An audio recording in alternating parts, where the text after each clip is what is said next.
Welcome everybody back to another BOLDcast reaction. I'm Carson. I'm Lindsay. This is Invincible, episode 2. Check out our previous reaction to Invincible. Hear what we thought about that.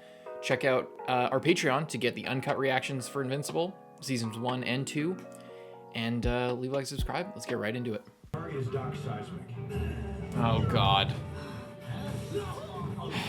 Potentially my least, other than Amber, potentially my least favorite part of the whole season. Yeah. In fact, definitely both of this, the worst parts of it. And there's a second Donald running around. Oh, graduating. Savored. He'll be here. He promised. She seems very confident in that, actually. What is it with you and historical monuments? Did they not, like, catch him? What happened? Or he, like, fell down? He fell down into the center of the earth and survived somehow. Can we please get this guy dealt with, like, quickly? Granite stolen from the earth. Iron ripped from her loins. What? You're wearing clothes. You have metal, like, applications. You're a scientist. Like, what are you... You can keep the ones made of wood. Everything else. How is that fueled? How's that fueled? Is that nuclear? Is that like you got plutonium in there? You got like just gasoline? Probably not gasoline. Oh. Huh? These are like the subterraneans from One Punch Man. I liked you better when you just hated presidents. As you find your place in the world, sometimes life hits you with everything it's got. And sometimes you wear a collar that's just a little bit too tight for your neck to make your neck bulge out. When you find yourself in the shadow of adversity, do not be afraid. For without adversity, there can be no triumph. Without testing your limits, This guy's neck. you will never know how strong. Leave him alone. There's nothing wrong with being fat at all. It's just, what is that collar doing to his neck? Also, you couldn't have asked another hero to go and deal with this guy, like, since he was graduating? Nice save, Mark. Would have been better if you had stopped him before he destroyed another one of America's greatest treasures. It's not destroyed.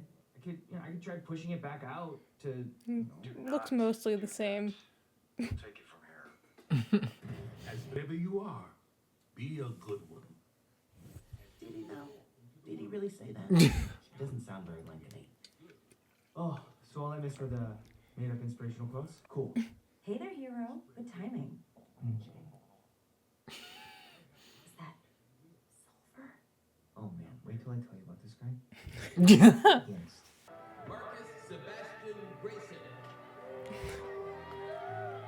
Sebastian?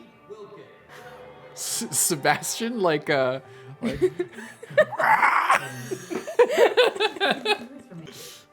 secrets should never be with you, Justine.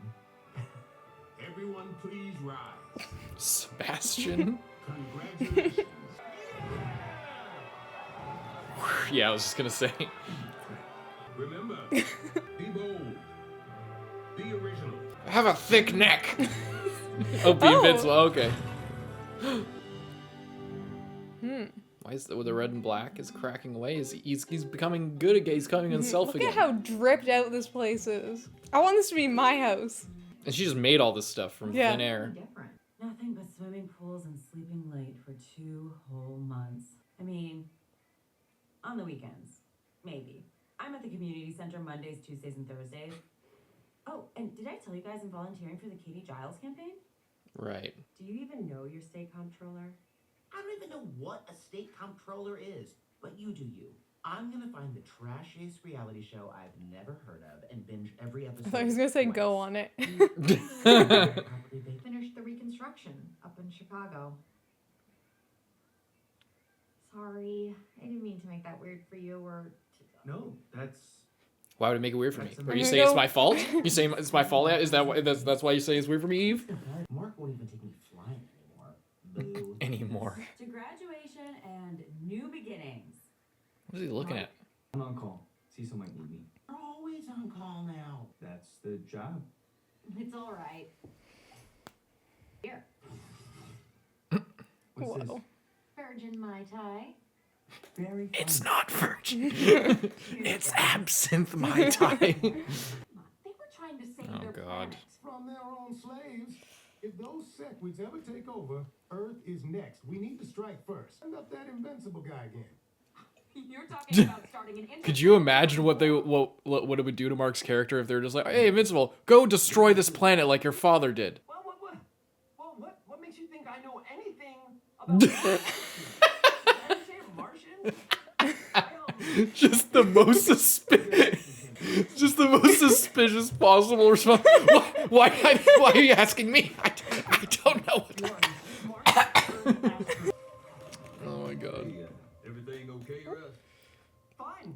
Everything's okay. Yeah. Why didn't you try and like retire or something? Is this the first time they've ever addressed him in person? After what you all went through up there, one can blame you for being a little... Just leaves.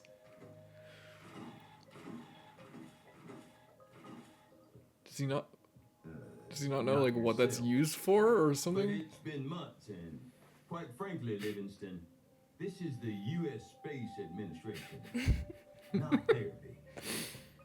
Wow. Well, I don't know how else to say this. Please don't kill me. What?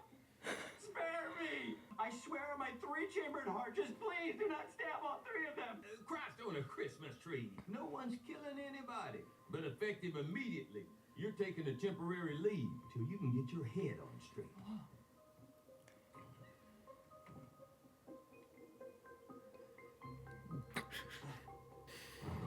This is some Invader Zim level alienism. I want to feel bad right for now. this guy, but I really just feel bad for the guy that got left on Mars. Just Honestly, why are people even... doing this when she can do it so much faster. I mean, she's going slow right now is the thing, but like she's doing days, weeks possibly of work right now. Mm-hmm. Why isn't Cecil just like, hey, Eve, take care of it. Take the summer and just rebuild Well, I all kind of Chicago. think she has been, but Scared the piss out of my entire crew. PTSD from... I'm just trying to help. How do I know that's the code? You know what? Still stuff your code up here. You know, that's fair. I actually respect that. Bureaucrats, we'd be sleeping in high school gyms until Labor Day. Someone cut through all the red tape and did something instead of just talking about it. Oh god. You know how long I've been paying the city to clean up that mess? 6 years. Oh, but unless you know somebody, good luck. You know me, don't you?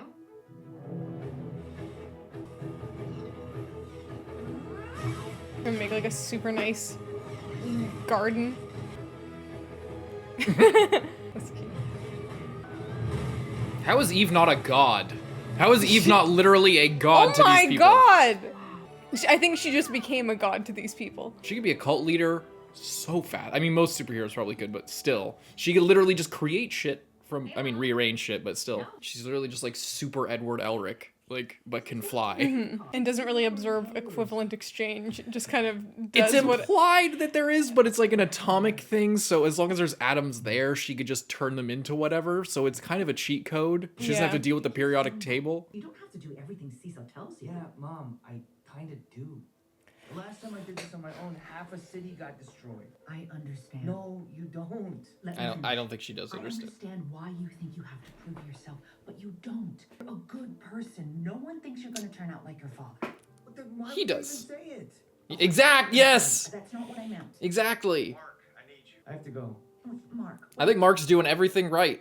I mean, like, it's tentative, but, like, I think working with Cecil is, like, the best thing. I don't think Cecil has any bad... I mean, maybe it will be proven wrong, but I don't think Cecil's, like, secretly out to, like, fucking conquer the world or something. He basically is the most powerful person that we know as far as, like, infrastructure. Somebody got me in the balls. Maybe if you trained more and complained less, we could get back to saving lives. We just stopped him from being that guy. And now we've got you? Fuck my life.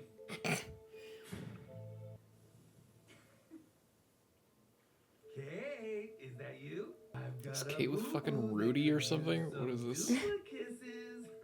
We are not dating. And that's inappropriate language for the workplace. So keep going, baby. Didn't you fuck in this shower like a month and a half ago? Wait, I know that Are you fucking in the shower right now? Who is it? Oh, what? Is none of your business. You and I were never a thing. Immortal and I are. Isn't he Sure. like hundreds of years old and she was on like the teen team like a month ago, as in like a teenager? Victims, welcome to our first annual commemoration of the massacre that shook the world. We began by honoring a... Just I like how he doesn't use his hands too. Hi, Russ. Yes, Russ? I know you lost your job, but the rent's been due for months. So Oh, did he actually get fired? I do? find a way to pay your bills, or I need you out by the end of next week.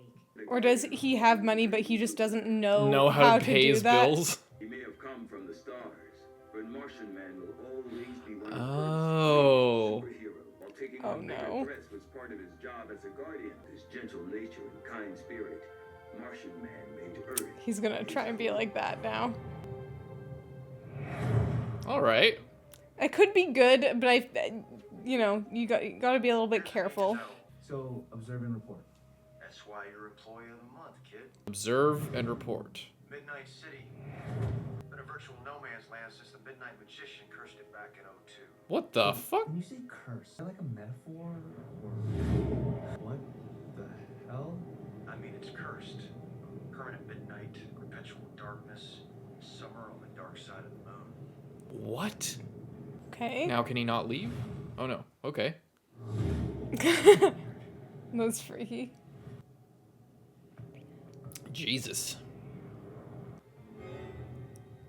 Wait, are people still here? I wonder if people like go here to like kind of It's live like outside the abandoned? law. Yeah. I am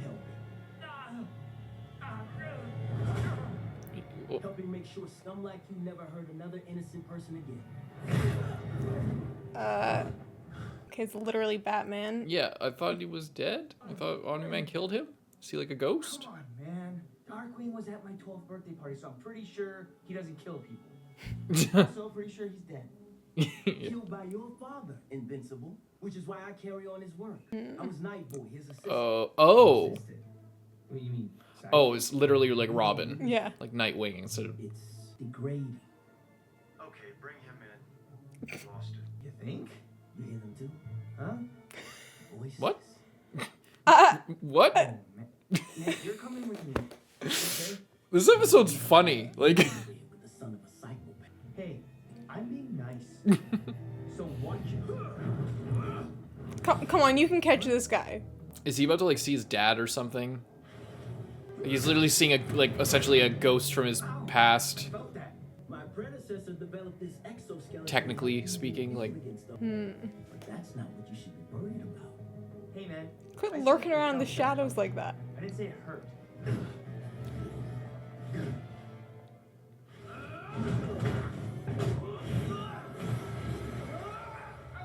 Whoa.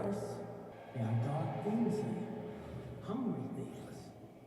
Even I don't dare to stay too long. But I hope you like it. Because you are never leaving. I like the old Darkwing better. I'm the hero here. Right. Saving the world. That's what heroes always say. I'm the hero! Don't you understand? Yeah. Let go. Not until you take me now. Guess who they'll eat first? I love Mark being like a sassy One Punch Man. Like, just not flinching, but like also not Like you said. being as clueless. Huh? You have no idea what I'm capable of. I hope he's bluffing. I think so. I think he's kind of not. I think he's like he's like tapping into that. Again, he's in the darkness, right? That like metaphorically, he went into the dark place and now like that, his darkness is like coming out of him a little bit. You'll have to ask Darkwing's sidekick when he regains consciousness. Okay, bring him in. I gotta sign off. Something just came up. Anything I can do? I doubt it. Is it just a domestic dispute? Oh. Dispute? What a Oh. pleasant surprise. What She's can I like, quit do for you? freaking, I want to go on vacation with my son. High school graduation because of you. I'm looking out for him. I'm easing him back into the job. It's not a job. And he's not your... It's literally a job. Just order him around. At least he follows orders. Wow. Debbie, I didn't mean that. That's what this Mean is. it. It's like That you're in control, not him. That he's not like his father. Debbie? I can't believe you even think that after everything. she's else so overcompensating because she didn't see what happened with Nolan. What happened? I wish I believed you. She's just really hurt by it. I don't think About she's. looking out from work. I kind of No dangerous disagree with her. stuff until he's ready. And he calls the shots. You have my word. Sir, the Mars file you requested. Donald? Debbie, are you okay? She was just leaving. Does Donald not know that he's like Donald number 2? Donald doesn't know. Yeah, he doesn't. He doesn't know that he got brutally fucking murdered by Omni-Man. Oh my god. These terrible fucking people. I hate these goddamn people after the Eve special. We're fine, really, sweetie. Mom, why didn't you Just say like something spawn we them know some anything food. about? Yeah. Like, just like that. Turn it back, please, before your father gets home. Oh my god, leave these people. This is toxic as shit. Oh. Samantha? Dad, what are you doing in a Burger Mart shirt? What do you think I'm doing? A furniture store. You've been there for 20 years. Until you people turn the Chicago corporate office into a pile of rubble. Why didn't you tell me? Maybe you should have asked instead of flying off to God knows where doing God knows what. This guy is so terrible. Fuck this guy. I just want the mom to divorce him because the mom's not even that bad. She's pretty bad. I've provided for this family longer than you've been alive. There, 24 karat. You can sell this. Turn it back. Eve could just completely destroy the entire economy if she wanted. She could just. I will visit in a few days to check in and make Dad sell this. Bye. If she looked into her powers a little bit more, she could just be fucking Gojo. Like, literally. Yeah. Like, she could use that on her own body, couldn't she? I mean, I guess we kind of learned in the special that it's kind of, it's rough if you try to do that. Critical work and Surprise! I'm taking you to lunch. ooh, unexpected but appreciated. Let me go grab my bag. There's this great Thai place down the street. I had somewhere else in mind. And that's becoming even more like his dad, just like flying off with his girlfriend. We're almost there. Cover your ears, or you're gonna go deaf. Okay. You can look now. Oh my god. You brought me to Paris? Sort of. Is that a casino? Yeah, I was gonna say. I was literally just gonna say that. Yeah, so it's just Las Vegas. Okay? Then get an hour for lunch, and I can't fly you to Europe that fast without your skin ripping off. And for letting me keep my skin on. Well, I didn't want to get you all the baggage of dating a superhero without any of the perks. Mark, I need you. Give me a sec. Dinner tonight instead. Go save the world, Invincible. You're way too Is he just gonna leave her there? I need to get back to work. She just leaves her. I need to take you back to work first. Yeah. Okay. I thought he Thank just God. comes back for a kiss. She's like, oh good, he just leaves again. What is this? What is this? This is like very mysterious. They threaten to erase the eastern seaboard if we don't deal with this. You want me to go to war against an entire underwater civilization? Oh no. Who said anything about war? His home for the king's murderer is to marry his widow. What? It's an honor. When you think about it. I can't marry a fish. I have a girlfriend. Relax. Strictly symbolic. Maybe Right. Kiss the bride. Definitely not spiritual. Moves on. You Why? could have picked like. Hey Cecil, why don't you do it, man? The Lizard League? They've hit a bio-research lab outside of Dallas. How? We got King Lizard rotting in a prison cell. It appears that Supreme Lizard has seized control in his absence. Send in the Guardians. Are you sure they're ready? If they can't take down the Lizard League, they'll never be ready. Are these guys from the Eve special? Nope. Lizard League? They seem Not very this familiar. bullshit again. I'm not doing another me. That me better not be you, Rudy. It's not. Who are you? I call me the Shapesmith. Oh. It's the Martian guy. I mean, this place is cool, but... It's Atlantis.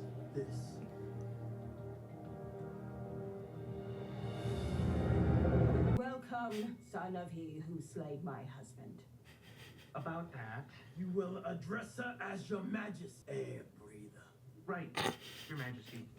It's an honor to meet you, and I'm very sorry for what my father did, but I guess it's kind of awkward, but I have a girlfriend, name is Amber, and we're finally in a good place.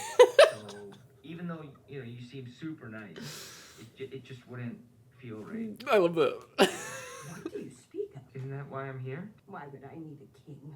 I commanded this kingdom for a decade while Aquarius played dress up with you humans. Oh, then we're not getting married? We abolished that barbaric custom. You think we are savages? Oh my, oh thank God. No, we were gonna kill you because. Your Majesty, great. So what's the new law? Trial by Oh my God. You couldn't have just had, like, you know, don't punish the son of the guy that killed someone? What is it gonna be? This is a. What is this episode? It's cute.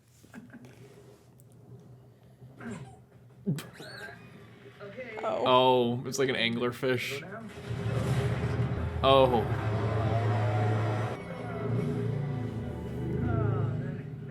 That thing is really cute.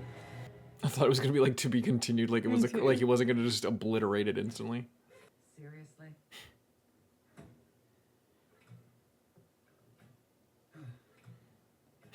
If you're not feeling ready. Paul, Yeah. let's sell this bitch. Okay. Oh, wow. When you earn the money, you can decide where we live. Okay. Oh. What was that? Did we mention the spacious garage? Why don't you all go ahead? I'll meet you there in a jiffy. I feel like we should call somebody. I'll call you later. Wow. Okay.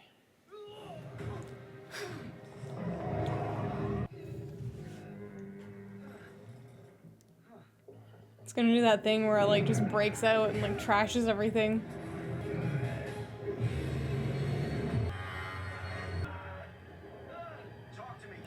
It's like consistently the one thing that just fucks with him.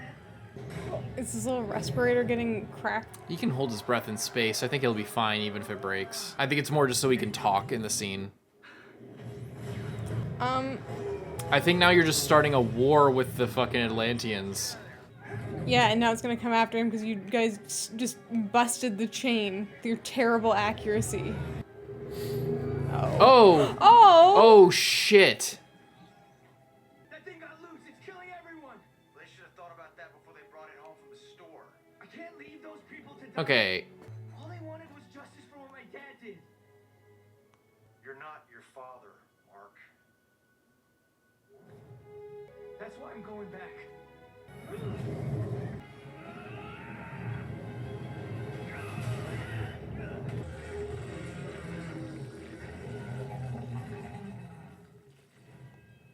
Okay. Good thing it's not doing that yelly thing anymore. Yeah. Well, I guess he kind of winded it. Yeah.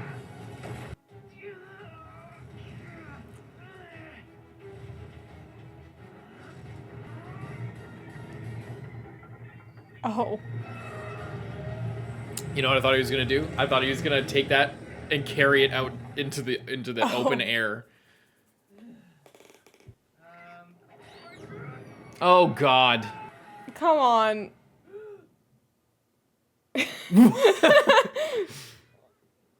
Oh no, what's gonna happen here? Oh.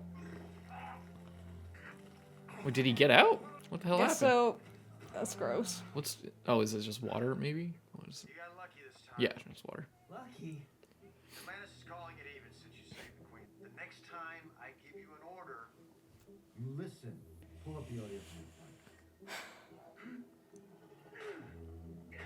He's gonna be like, I'm just trying to escape. Yes, sir.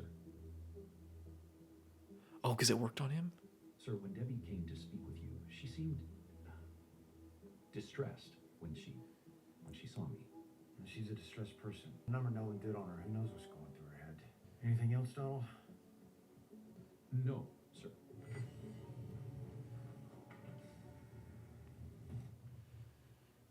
Okay. Why would you do that? We don't want your fake food or your fake gold. They're not fake.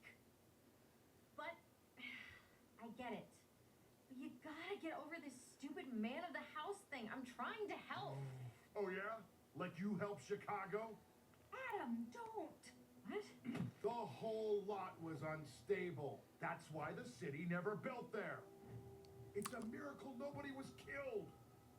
This is what happens when you think rules are just for us pathetic normal people. That's what I said. Your powers don't make you a hero. They make you dangerous. I have to go. Don't come back until you figure that out. I mean, it is. Yeah, there you go. That's exactly why vigilantism is rough. Is because there's no, some rules are there for a reason. Not all rules are bullshit. Oh, there's a metaphor here. Or there's a ghost, but I think there's a metaphor about how everything's still open. The wound's not closed. Oh.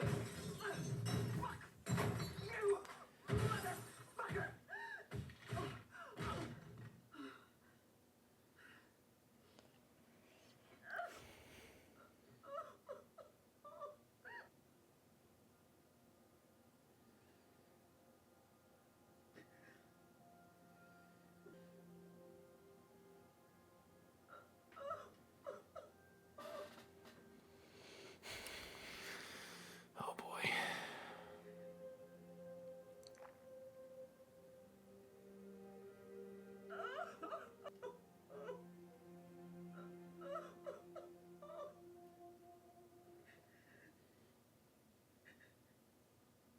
And over here is our training room. They may have told him to join up. Look at all those things. Anything in there, right? And you won't get to live here? Play your cards right, and maybe you can too someday. Forgive me for questioning your authority, Immortal, but we don't know anything about the Shapesmith. I can tell you. I can tell you. I love this guy. Human, right here A baby human. of Earth. Is he gonna be like the last of his species? I got my superpowers in a random industrial accident. Oh my god.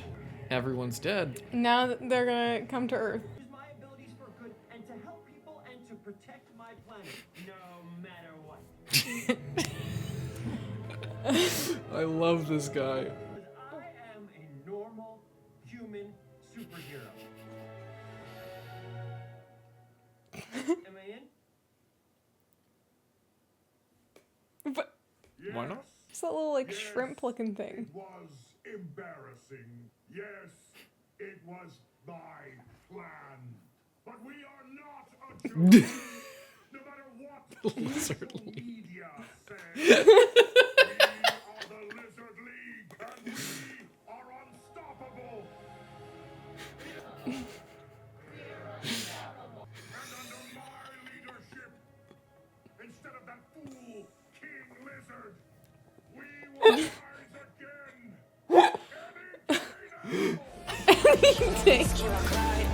Why is this so fucking funny to me? Oh my god! What?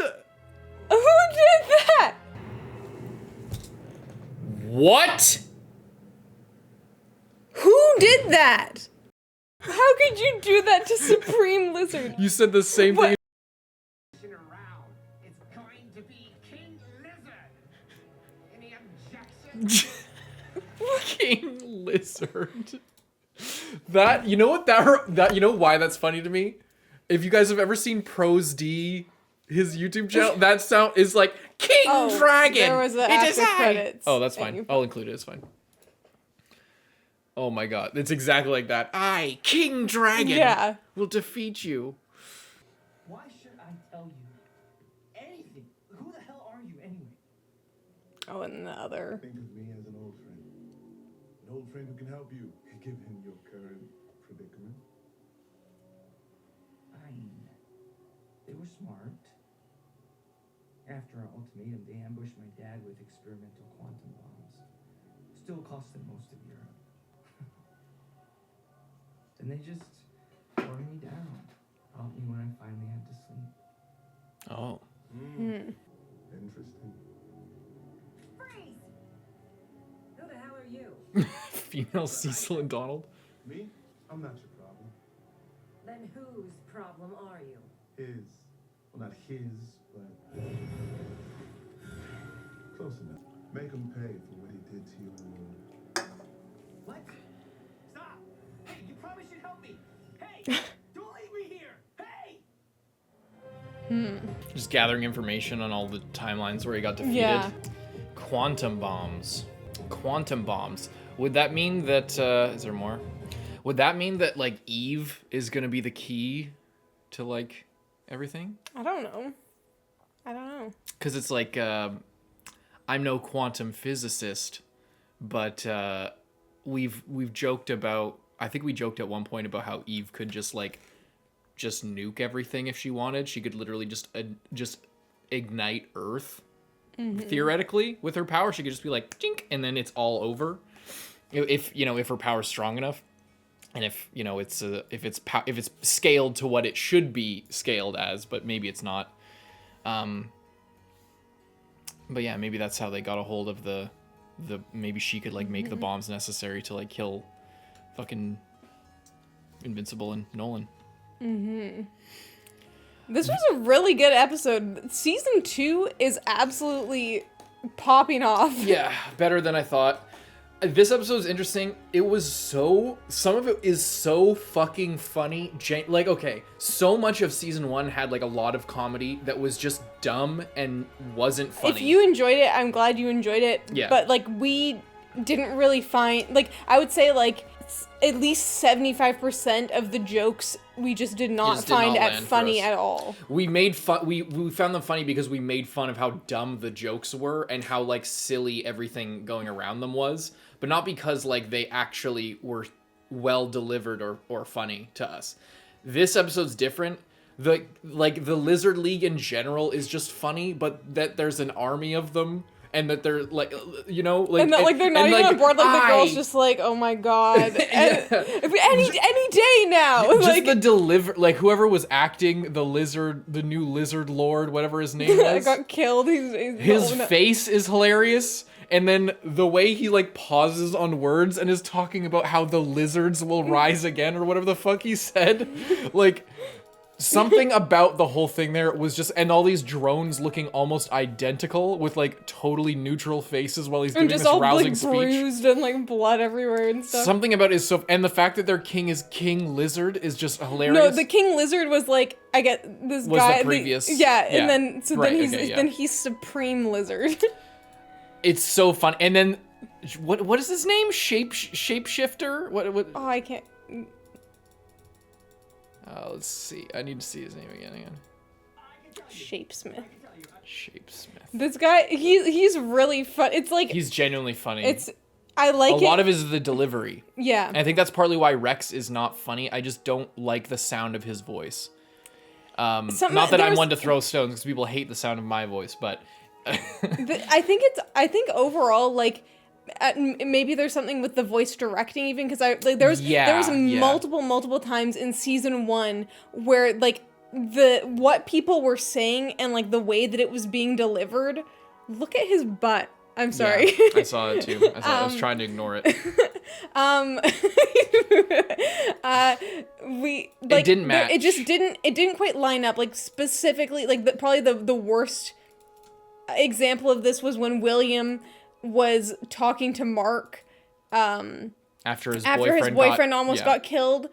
So like that was like the things that were being said and like the tone and like just the way that it was being delivered just like did not really match, and like it was in a way that like the lines could have been like it could have been a really good scene, but it was just kind of off. Yeah. And but that wasn't the only time that happened. Like I think a lot of the jokes like they're just to me at least, there wasn't really any like good comedic timing, and like a lot of the things that I like as well, like I like in the, you know, when they went down to Atlantis, and then you can kind of see the joke coming, like they're gonna like make it, they're gonna kill him, or they're gonna like do it's gonna be worse, and it kind of like builds over a period of time, and then like when it hits, then it's really funny.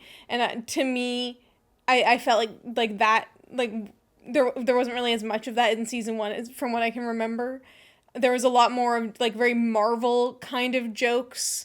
If that like it was it was the Disneyfication, and it was thing. like the trying to like make fun of itself, but to me it didn't really it's work. It's trying to have it both ways, where like in season 1 a lot, and just in general with the show, but in season 1 it was way worse, where I mean, we're only 2 episodes into season 2, but they tried to do this thing where they like, you know, just made fun of doing the tropey dialogue while also like kind of making fun, but it's really just doing that kind of thing. But I felt even that guy at the start of the episode, what's his name again? Like Doc Seismic. Oh yeah, I hate, like, his episode to me was so boring and so dumb in season 1. But then when he was here, like I enjoyed it a lot more because I thought it was funny. I also like Mark's reactions, I think, this season kind of help a lot, like Doc Seismic being like blah blah blah blah blah, and then Mark just being like, okay, like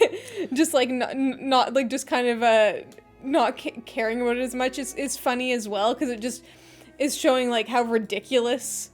I think you're right. It's probably a voice directing thing, because I noticed that there was a scene, there was a line or something here where right before they grab the beers off the thing, where they're just I forget who said it to him, but they were like, so you're just gonna, so you just like not take time to yourself or whatever it was, and then you just like, the line is, that's the job, which is a cliche line to say in that situation. Mm-hmm. Like that, you could put that in any show where they're saying like, oh, you can't, you barely come home anymore. You barely see your kids. Mm-hmm. That's the job. Like that type of thing. It's that's like, that is a tropey, like filler sort of dialogue, mm-hmm. or like a, there's a word like a writing or like a language term that I can't remember right now. It's, but trope works or whatever.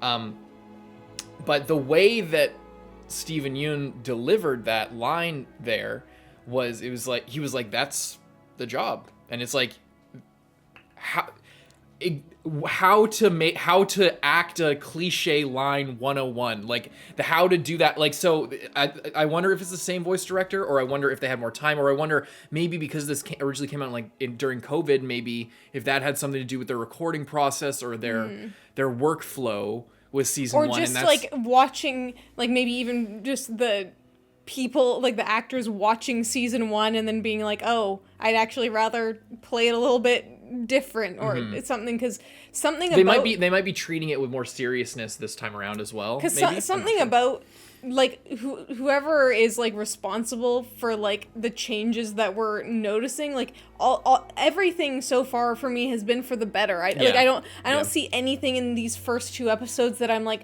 oh, I wish that it had like this element from season 1, or oh, I liked better in season 1 when this. Yeah. Like, not really. And I pretty much everything is good. Yeah. And I don't even like, we were worried about like, oh, if Nolan isn't going to be like a major player in the story, like how is it going to be interesting? So far, I feel like the characters have like all kind of made themselves more interesting. Mm-hmm. Like, and I feel like Mark and his like internal struggle has really added a lot of development on that front. Yeah. I'm looking up to see if they had anything I was looking up to see if they had anything to do with the people who made this, if they had anything to, and I didn't look at these specific people, so maybe there's some crossover there with Legend of Vox Machina, because we haven't finished season 2. We started watching like almost a year ago at this point, whenever it came out. We need to finish that, but I'm a huge fan of Critical Role. I love Campaign 1. It's one of my favorite things ever. When we reacted to season 1 of Vox Machina, this is coming back to Invincible in a second. When we watched season 1 of Vox Machina, which is also an Amazon Prime series, mm-hmm. like it felt to me like they maybe I just had a different idea of the story, but it felt to me like they were focusing on the wrong things to try and appeal to like the broadest sensibilities of people. And they were doing a lot of the same things in season 1 of Vox Machina that they did in season 1 of Invincible. And then we made it to like episode 5 or 6 of season 2 of Vox Machina. A lot of the problems were severely tapered back. After I think it's because they're like deeper into the series and they don't have to worry about like hooking people as much. And I wonder if that's a consistent thing amongst Amazon series. Maybe if we watch The Boys one day, we'll get a better idea of that. And obviously animation's different, but this kind of looks similar to Vox Machina. So I wonder if there is some sort of crossover with the staff or with the everything like that, other than the fact that they're both Amazon series, because it's the season 1 of Vox Machina and season 1 of Invincible have very similar, other than the voice acting, because in Vox Machina they're all voice actors who were the original cast, so they're incredible all the way through. They didn't have the same stumbling blocks in that front, but like the whole, you know, Marvelification, Disneyfication of the dialogue, the scene structure, like all the little weird little nitpicky things that to us mean a lot, but to most people I guess don't. You know, were solved by season 2, and have seemed to be solved by this as well. So I wonder if it's something to do with Amazon there or what the deal is there. But yeah, the voice, it seems like the fact that it's present amongst like a bunch of different actors makes me think that it might be a voice direction thing. But it could just be that the actors are more comfortable with the roles or just being more creative in the booth possibly. But that's one thing. That the animation's still pretty much the same. I feel like it's honestly kind of a step down from the Eve special, which had a little bit, it was consistent with season 1 and with this, but the Eve special fight was like clearly, you know, they put way more effort and time into the animation of like the big battle and sequence in that. But, you know, pretty much everything, like the comedy in general just seems funnier. I don't know if I'm just laughing at it more, but it seemed like, and then also the sad moments as well of Debbie like breaking down, and they had this whole thing, speaking of the actual episode itself. Oh, one more thing. With the dad, you know, he's always, the dad's an interesting thing. Eve's dad is a really interesting thing because he's an unapologetic piece of shit. But he doesn't, it's not like the show is showing that the show's not saying that he's like abusive, even though he kind of is acting abusive. They're not going into the story of like he's a domestic abuser and an ass and like that, like he should be, you know, charged with something, with how he's treating his family and how he's being a piece of shit or something. They're not taking that angle. It seems more like he's just like a old-fashioned boomer white male asshole guy like that. Like that's kind of, it seems like where they're kind of going with that. And he's just sort of characteristic of this type of person and not an anomaly that is particularly shitty to his family in a way that other people who are like him are not. Yeah. So like he's I feel like they're using him to kind of represent like but maybe I don't know. I wish I could. But what I was saying, where I was going with that was, even in this scene, just like comparing to the rest of the scenes with him, he came off again better than. Well, yeah, you know what I mean? Like, that's what I was gonna say as well. Because yeah.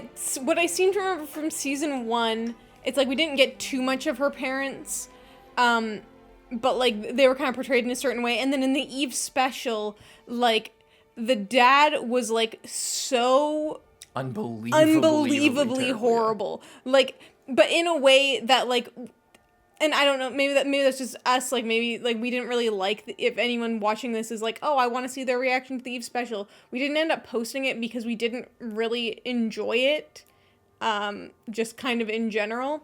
But one of the things was like the dad just like didn't even like he seemed very flat, like a super one-dimensional. He was only there just like yell in the same tone of voice about anything. Yeah. Whereas in this episode, in this scene, what I liked about it is they made you think that he was like that, and then it turns around at the end. Like he's still obviously insecure, extremely insecure, you know, wants to be like the big man provider of the family. And the thing is like he was, and then kind of got that taken away from him. by his daughter or by her. He blames it on superheroes. Yeah, but so there is like the thing is like he's still not a good person, and like it doesn't justify what he's doing, but we are like given reasons like kind of explicitly. It's like, okay, he's insecure, he blames her, he just wants his normal life back. And he clearly has some like anger problems. Yeah, and he thinks that he is like teaching his daughter a lesson. He's like, you just need to learn this, and then it's just human, and it's written from the perspective of a character is feeling this way, and it still has the obviously the reason why he's feeling this way is to give adversity and conflict within Eve's family. Maybe this will and it's clearly shaped her a lot. She's very mature for having grown up in this family. She's like, she always seems like she's the real, like, level-headed person out of this bunch. But, where was I going with that? I forget where I was going with that. It's just like in the Eve special in particular, and in season 1, it was just like, it seemed like the writers went above and beyond where they needed to go to make him the sort of antagonistic force in her that pushed her into the life that she was supposed to live. Like these people are like where she comes from, and then they push her away because her dad's an asshole, or because she doesn't get along there or doesn't fit in there or something, and her parents like have this thing against her having powers. But like it didn't feel like it came from anywhere. Like it just felt like, oh, what a freak. It's like, and that was the kind of characteristic of any person interacting with Eve with her powers. It's like when she had that friend when she was a kid, and then and she was just like, get away from me, freak. It's like if you're an 8-year-old and your best friend has superpowers, that's like the coolest thing ever, no matter who you are, unless that kid is somehow like has been abused by a superhero or it like scared her, or was like, but she didn't do anything scary. I know, forget what she did, but it was something so innocuous. But the point is, like, it was all the point of doing that with Eve was the reasoning didn't matter. What mattered was what it did to her. And the problem with that is it's not believable, and it makes the whole thing just feel very hollow and pointless, and just like you're forcing the story out of convenience down a certain road. And that's what the dad feels like a lot of the times. But in this, the fact that they turned it around at the end when he pulled out the paper, and it's like, yeah, remember when that construction worker said that you didn't make that building up to code because you're not a fucking builder? You might know how to make the thing and with your powers, but that doesn't mean you know how to assemble it in a way that's safe up to the standards of the city. And you didn't know that there was like a fucking sinkhole essentially like underneath that playground, and that's why it was rated to be like not a place where children should hang out. That's why that wasn't developed. Like that's I wonder where they're gonna go with that with her. Like if her doing this is going to make her second guess, because she was so headstrong in like why am I listening to, like, that seems to be actually, that seems to be a theme across this episode, is like the people, this like, it's sort of rebuking the Ayn Randian thing that kind of characterizes Nolan of, I'm the super people and the people who have talent and ability need to have the ability to do whatever they want, and all the little normies should get out of the way. Yeah. And Debbie was kind of, we'll get to Debbie in a second, that's more complicated, but like Eve it was kind of like drinking the Kool-Aid on that, of like, I want to help people. I'm not going to wait for somebody to tell me how to do it. And yeah, that's a good step to take, but she completely threw caution to the wind and realized maybe I'm not, I don't know anything. It's a hard thing because she, like, the people in the town are all fed up. Everyone is all mad. It's just like, we're waiting for this stuff forever. And it seems like to a normal, it's a really weird thing, because it's like, it seems like to the normal people that like used to live there or whatever, they were just like sick and tired because the city was taking so long to get ready to like fix things. And then it's like, well, the city, had reasons for taking a long time. I mean, maybe some things, maybe they didn't have maybe they were just like being slow, but then some things there was a reason for it.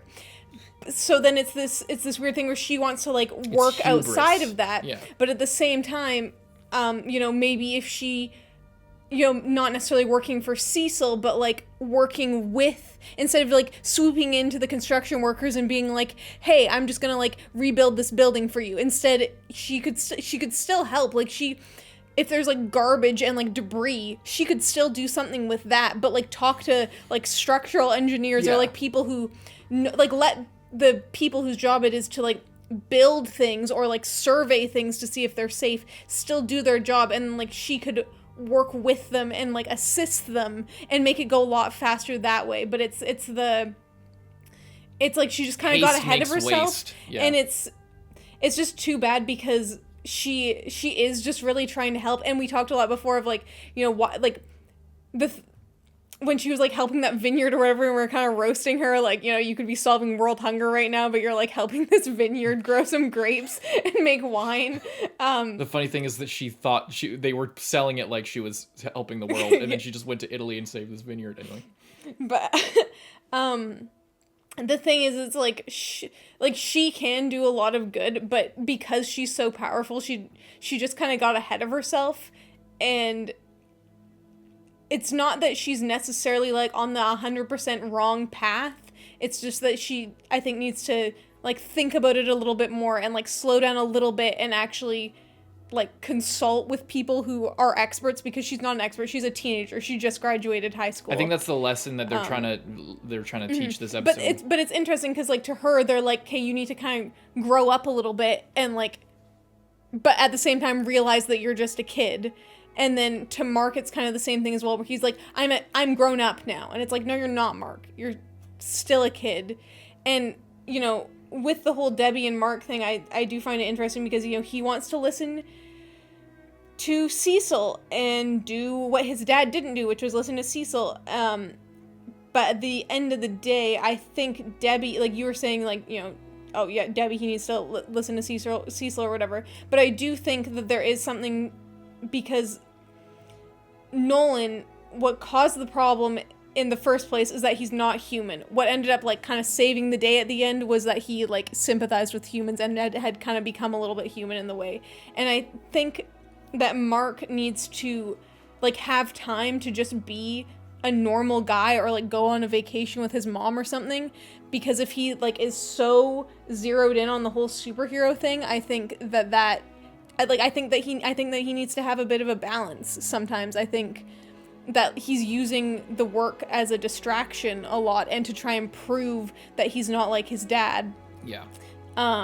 Because he's worried that he is. And a lot of people are worried that he is, but he's I think overcompensating. But yeah, I think a way to not be like his dad is to like genuinely form bonds with the people around him.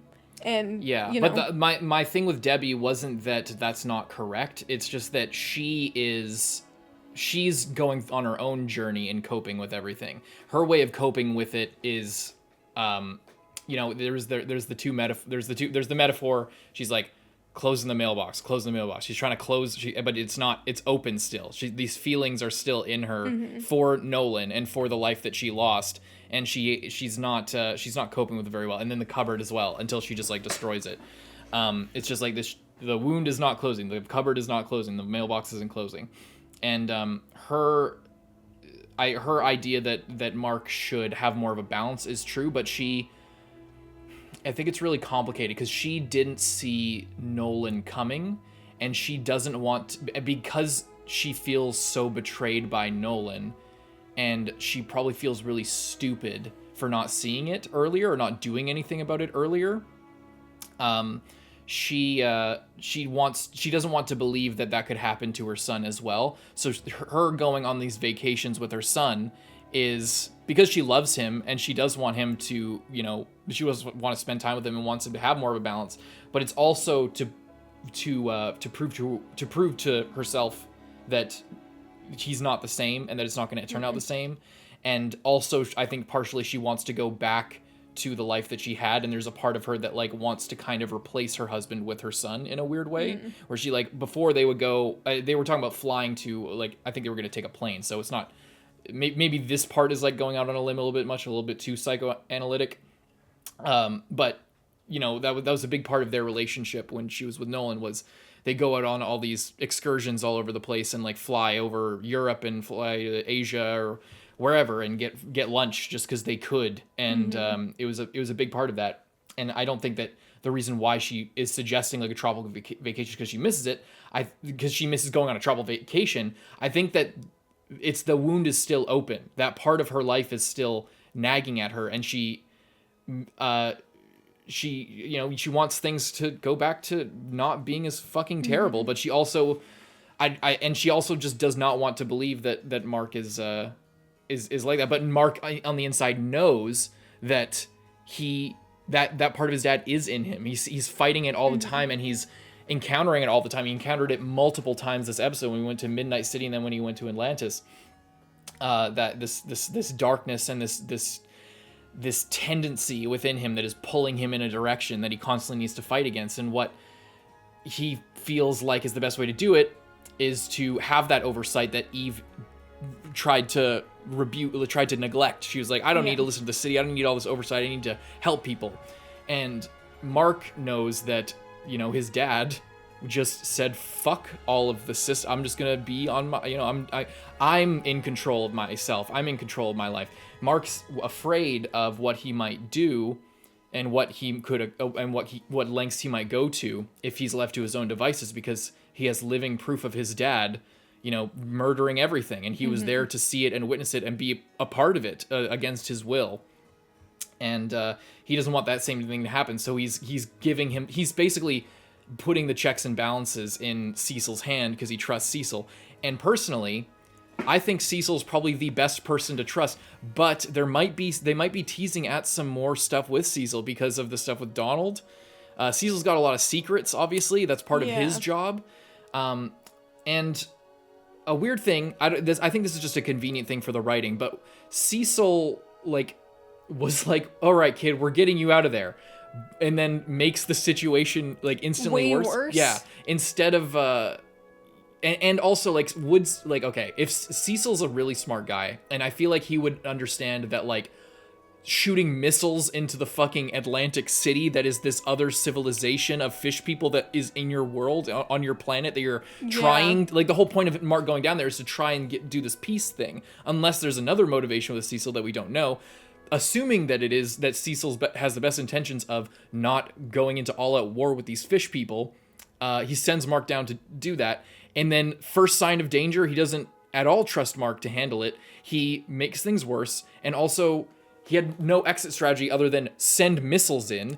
And then just, it's like... And then nothing else. Just let that thing kill them. It's like, well, what's it going to happen after it kills them? Yeah, do you think it's going to kill all of them? Is that thing, or is that thing going to exterminate all those people? Or are they going to live, or is this now an international incident that you've fostered, and you're not going to ask Mark to go and help try and save them? You're going to let him go. It just seems kind of short-sighted. I don't know whether that's indicative of Cecil having another nature about him, or having some other weird secrets and secret motivations, or if it's just convenient writing that they wanted Mark, the show wanted Mark to have this conflict and this interaction. It's also really interesting as well because basically these fish people have this giant supreme sea beast creature that is super powerful and is kind of doing their dirty work for them. Similar to how Omni-Man is this larger than life superhuman that turned on them and destroyed. Obviously, I think more Mark. It's more Mark. How Mark is chained. He's under the control. Just listen to what I'm saying first. Sorry. It's obviously different because this sea creature, wasn't tricking everyone. They had it in chains from the beginning. Blah blah blah blah blah. But yeah, I do see how this could be a Mark thing. But it's they just. Humanity and the world just had Omni-Man, this thing that they thought was under their control, turn on them and could have completely eliminated them. And they would have taken help from anything at that point to get rid of him. And then when that is happening, still on Earth, but just in the ocean, basically a very similar thing. And then they're oh, well, they had that, they were using that thing, so how can they get mad when it turns on them? And it's I see. Yeah, it is more similar to Mark, how they're using him because Nolan wasn't working with them, but he was working for humanity, or he was helping. He was on his own terms, but he was. To be fair, they didn't have a choice with Nolan because he had the worst intentions from the beginning, and Cecil knew for a while, and he couldn't do anything because Nolan is stronger than all of them, so they had to bide their time. But I think you just kind of connected the dots for me. I think that it's interesting that I think the creature's more it's a very poignant metaphor or allegory for Mark's situation right now. And with the whole thing of, they had their high school graduation at the start, and it's all about, like, you're ready to do what you need to do. And nobody's ready for what they need to do. And that's kind of the thing that's, like, what high school graduation's all about. It's like, oh, you might be thinking you're not ready. You are. And it's like, I'm literally not. And I think that's, so Mark is submitting himself to Cecil right now and to, the control of others. And there's always an interesting interplay that, like, superheroes need to do where it's all about, that's why they work outside the law. That's kind of the benefit of a vigilante. Also, the problem is what happened with Amber this episode is they can sometimes cause more harm than good. You mean Eve? Eve. Yep. I wish that Eve was in Amber's position. Anyway, so Mark is submitting himself to servitude under Cecil, just like that creature is. And is this, kind of foreshadowing that, Mark will go unchained and eventually, I think the show is planting that in your head where they're creating a parallel situation with Mark and this creature, and and then the creature breaks free and kills everything, and then they had it coming because they were using this thing. Yeah. And then there's the other parallel situation with the Midnight City where there's the disciple, basically the son of, and if there's the Batman and Robin parallel, I think Nightwing was maybe not Nightwing. There's I feel like I don't really know a lot about Batman, but there's 5 different Robin. There's more than guys. that, I think. But one or multiple of them are Batman's adopted children. I think that they're playing into something like that. I don't think Nightwing was. I think it was Dick Grayson. I don't think he was. Oh no, I think maybe he was. Maybe he was his adopted son at some point. Anyway, the point is, Night Boy, whatever his name is a parallel to Mark as well. So Mark goes into, you think it's kind of like when Luke goes into the tree when he's training with Yoda, and he sees Darth Vader, and then he kills Darth Vader, and then the mask explodes off and it's Luke's face because he's got that in him. That's the exact kind of thing that's happening with Mark. Did I say Mark killed Darth Vader? When Luke killed Darth Vader, saw his own face. Same thing's happening with Mark, and Mark goes into Midnight City. Is that what they called it? Midnight City? It seems. Yeah, I think it is. And it's this cursed city. It's this dark place. Everything is dark. It's a very similar situation to the Luke Skywalker thing. And then he sees another, how Mark is sort of the disciple of Omni-Man. You see this guy is the disciple of one of Omni-Man's victims, and he is kind of tainted and crazy. And it's more of a comedy scene in that case, but it's with their whole encounter and everything. But it's still the same thing where this kid who is like the inheritor of this of this situation is like going kind of crazy in this dark world, and it's kind of like a parallel situation. So we had 2 of those type of situations in one episode, and I think that's on purpose. What were you gonna say? I was gonna say I think that it's also saying that Cecil kind of fully expects Mark to turn on them eventually, but wants to be prepared for that. So he is like currently, I'm sure, developing all kinds of like weaponry, like anti-Mark, aka anti-Viltrumite strategies, because either if Nolan comes back, Mark's their best defense against that, but what's their best defense against Mark? Yeah, exactly. So if he is like seeing that and being like, there's like the thing of like, oh, it's their fault, but then it's also, if he has that opinion, then I'm sure he has that opinion about himself, and he doesn't want to just, oh no, it's our fault. He wants to be like, I know it's my fault and I'm gonna clean it up, kind of thing. Exactly. And I think that's partially why he's sending him on so many missions. He's just throwing him right into danger and being like, let's see what happens to Mark when he goes against this crazy lobster creature. Assuming he knew that there was a crazy lobster creature, but maybe it's a similar thing, because that's what they tried to do last season, was like throw Mark into all these situations, and then Mark gets just fucked up by everything, and then they take that into their whole arsenal, and they have like 50 things that are effective against Viltrumites. So is maybe Cecil, after the encounter with Omni-Man, is more scared, and that's maybe Cecil's going through a character arc that I didn't put it together until just now, but maybe he also has PTSD from that whole thing, because he almost died, and he the world was almost ended. It was very close, and I think that maybe that's weighing on his conscience as well, and why he's still planning as if it's not over, because it's not over. Mm-hmm. But maybe there'll be a thing with Cecil where he's not the level-headed guy that has everything under control and is doing everything that he possibly can very efficiently with everything at his disposal. Maybe there's going to be maybe the anxiety is going to get to him, and he might take things a little bit too far against Mark, and that might actually be a self-fulfilling prophecy. Just like how with the fish people are like, oh, you son of Omni-Man, come down here. Fight this thing that we have caged that is like a perfect defense against you. Oh, wait, you fucking just, let it loose on us and we died. And, maybe that'll be when Omni-Man comes back, he'll free Mark's inner demons from him, just like how when Mark came down, he inadvertently freed the creature, and then it killed all of the things that the creature was trying to protect. It's also interesting too, because we had the after credit scene. Where we find out that in this reality, Cecil and Donald or whatever, Cecilia, they actually had developed things to that were a good, not perfect, but they were able to catch Mark, and they were able to catch evil Mark. They had to sacrifice most of Europe to do it, but they saved the planet by killing Omni-Man and capturing Mark. It's like if Brain Dude, I can't remember what his name is, goes around, finds every possible thing that can be used against them, and then just goes to every dimension and just tells Cecil or whoever's in charge. If he showed up right now and was like, hey Cecil, you can just get rid of Mark and also be ready to defend yourself against Nolan. Cecil would probably be like, you wanna know what? Mark's a good kid, but not worth, potentially sacrificing the world. There's also the thing of Cecil being really old, so he's not gonna be able to if he's the guy that's right now at this critical moment kind of in charge of the world, eventually that won't be the case. That won't be the case, and it'll be someone else. So if he feels like he can pull the trigger on something that's gonna keep everyone safe after he's gone, he might be inclined to do that.